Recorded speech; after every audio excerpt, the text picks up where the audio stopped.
see some cool stuff, head over this way. No pressure, not like I'm here anyway. Might as well gather some people. You start in like nowish, and then I'll yell things at people, and if you hear it and you want to see what's going on, head on over. In jeans as well. Nobody panic, that was deliberate.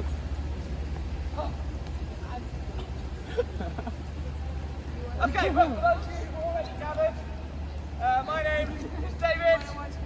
I also go by the name Blumineck, only because using the name David does not differentiate me very much from the 800 other Davids. There's 6 in the building that I work in alone, so I've got to do something. I do pole archery, which is a very, very illustrious sport with a very long history stretching back to when I first started making it up about 2 years ago. It starts with archery. It starts with a sport that was designed for people with very, very large amounts of focus and composure, who like to stand very, very still and very, very carefully and seriously shoot arrows. I don't normally shoot arrows like that. That is closer to the Western Olympic style, only badly, which has the arrow on one side, triggers on the other, you roll back, and you shoot. I am terrible at it because I discovered quite quickly after taking up archery that I didn't actually have that much focus, or that much skill, or that much precision. What I actually had was a quite strong desire to be like Legolas from Lord of the Rings, which is what got me into this whole thing in the first place. As you can see, my hair's receding a little bit too much for the look, but I'm working on it anyway. The next bit is trying to get the archery. Now when you see people in films doing archery, they're not very slow, they're not very focused. They don't take 2 minutes to launch 3 arrows. They take about 2 seconds to launch 36. I'm not quite that good. But I started looking at different ways of shooting arrows, ways that might be a little bit faster. Sometime when I was doing archery at uni, there was a video that went round from a guy called Lars Andersen, a Danish man who currently is the world record holder for the fastest archery in the world. He's very, very good at what he does. He holds multiple arrows in the same hand at the same time, knocks them on like this, and he shoots one after the other, after the other. As you can see, it's quite fiddly. Again, requires a lot more patience than I've got, and most importantly, it takes up your hand. And whenever you see people in films doing cool archery stuff, they very rarely have both their hands taken up because they want to do things like punch somebody or like draw a sword and start having swashbuckling fights. Or they might even, if they're feeling fancy, start doing something like cartwheels before making their shot. Which is not very helpful if your hand is full of arrows because you'll stab yourself in the face. As you can see, I had to remove my quiver there, we'll come to that in a sec. But I started looking at trying to keep my hand free but also be fast. And there are loads of tutorials for this. Speed archery is like a whole thing. It's very hidden a lot of the time if you do normal archery because it's not very sensible, it's not very serious. But you can find it and it's out there and it's worth a look because everybody who does it is bonkers. But anyway, I was looking at ways of keeping the arrow one at a time, but also shooting reasonably quickly. And I came across this way of doing it, which is not quite as accurate as proper Olympic shooting, but it does the job. Next problem, of course, is that when you see Legolas doing stuff like that, he is not just standing stationary and shooting arrows, although he does sometimes, and then stab people and so on and so forth. But he also jumps on a shield that surfs down the stairs. I can't do that. If I could do that, I would be doing this over there instead of over here. It turns out it's probably a lot easier to learn the movements first and then the archery. So if I was a surfer or a skateboarder, I might stand a chance. As it is, the couple of attempts I did with a dinner tray were not very successful and I nearly died. But I do have another trick up my sleeve, which is that this thing. When I went to uni, I wanted to try doing some different things. I went to the Freshers' Fair, which If you haven't been, even if you're not a freshman, it's well worth going to, because they're like, everybody does everything at uni. It's fantastic. And I went along, and I previously led a quite sheltered life in a school where you generally got picked on if you did something that wasn't masculine enough. And I saw people going around and doing stuff like this. Ooh. I thought, don't want anything to do with that. But a couple of years later, I finally plucked up courage. I gave it a go, and next thing you know, I was the person that was running around and doing stuff like this. And eventually, I progressed to doing stuff like this. Whoa. And stuff like this. And at around this point, somebody said, this move that you're doing, you know, it's called a Cupid, right? And I was like,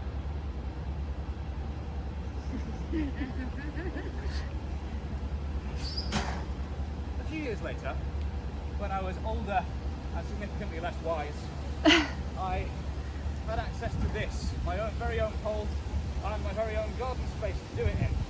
But the problem is people don't really tend to like you doing this sort of thing. But I discovered that with a bit of practice, a bit of figuring out, once you can get into a move like that,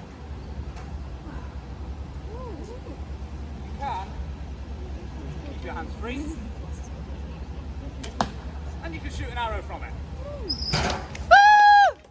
Thank you. Thank you.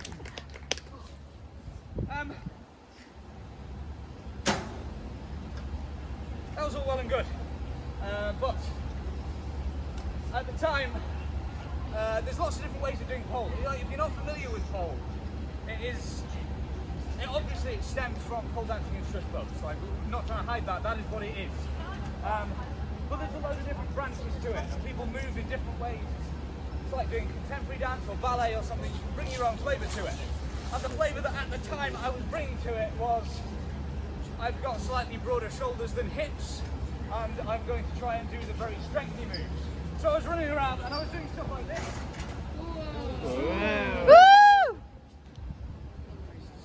And occasionally I was maybe branching out into something like this.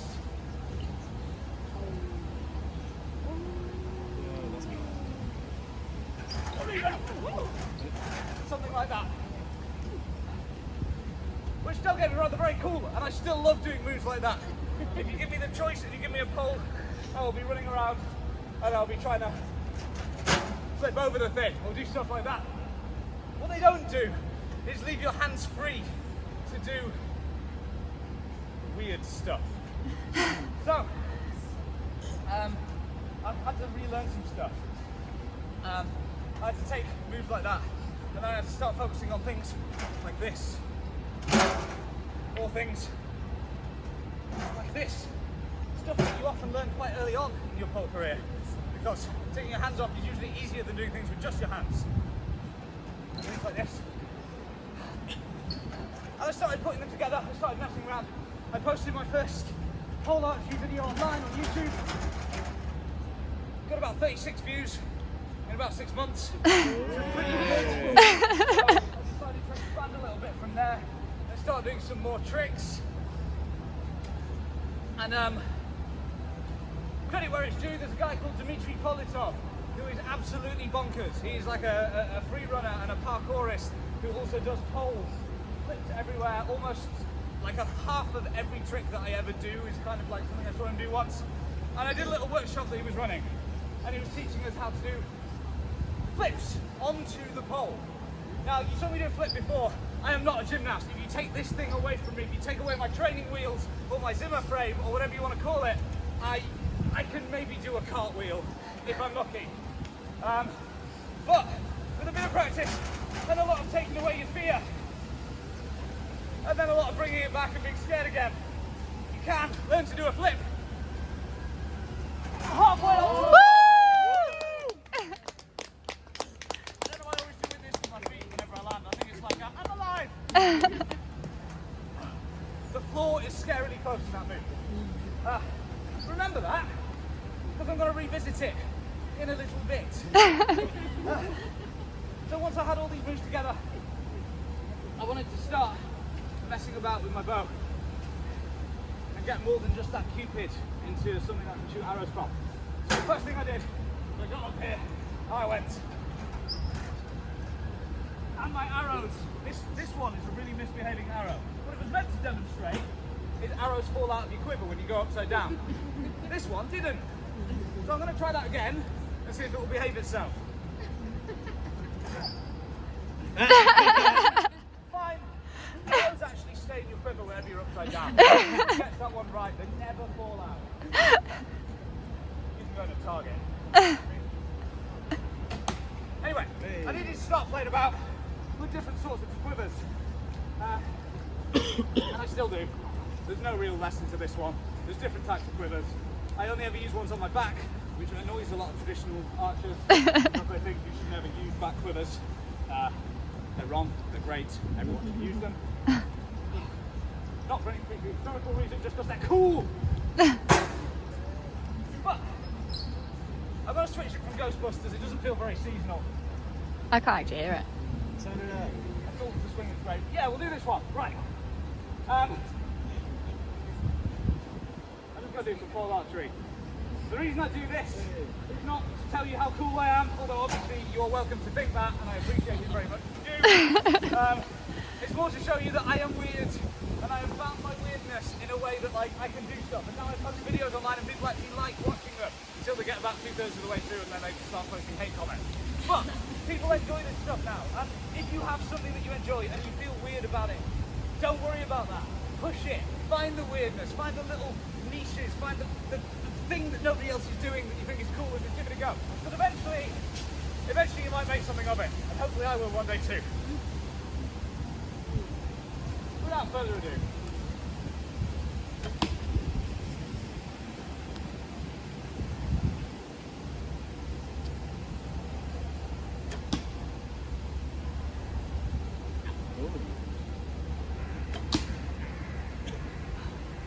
Next bit, something that, if you don't already know this, I'm going to tell you this for free.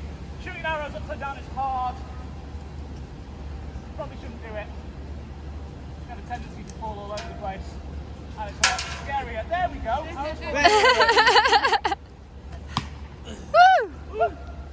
This is a lot scarier than it was when I was doing this in my garden and there was nobody walking past.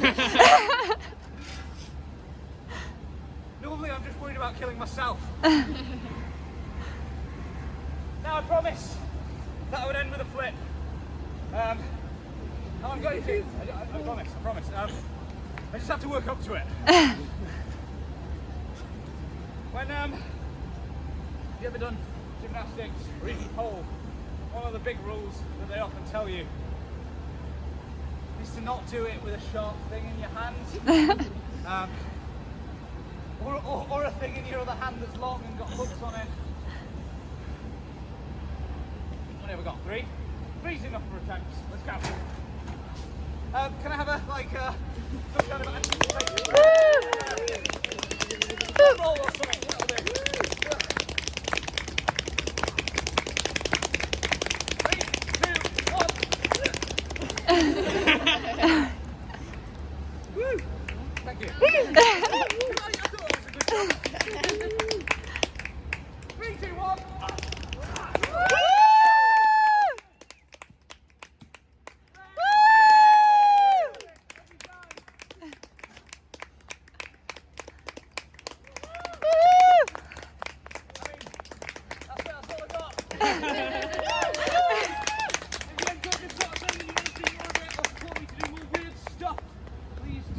Find me on the internet. I go by Blumineck, Blumineck. You have to say the sort of thing. But also it's on all the social media for the university thing about this event. So you can find it on there.